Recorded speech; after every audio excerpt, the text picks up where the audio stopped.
Entertainment News.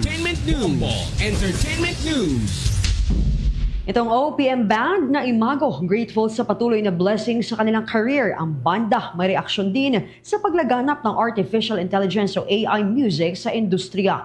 May exclusive interview ang Star FM Manila.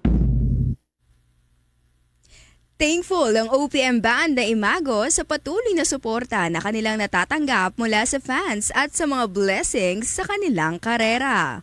Ang Imago nga na ngayon kinabibilangan ni Curray, Myrene, Tim at Mervin ay isa sa mga bandang itinuturing na haligi ng OPM scene lalo na noong 2000s.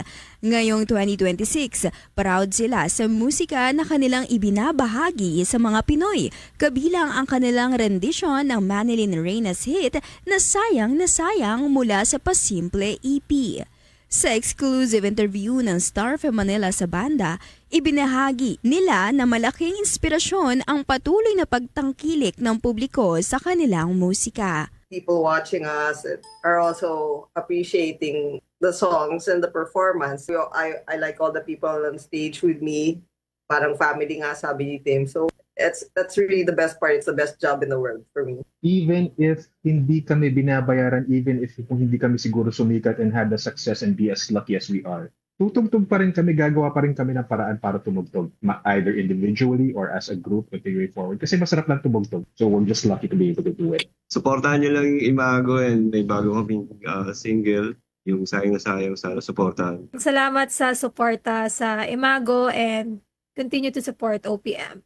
Thank you. Samantala, dahil sa paglaganap na rin ng artificial intelligence maging sa music industry, ay may reaksyon rin naman ang banda rito.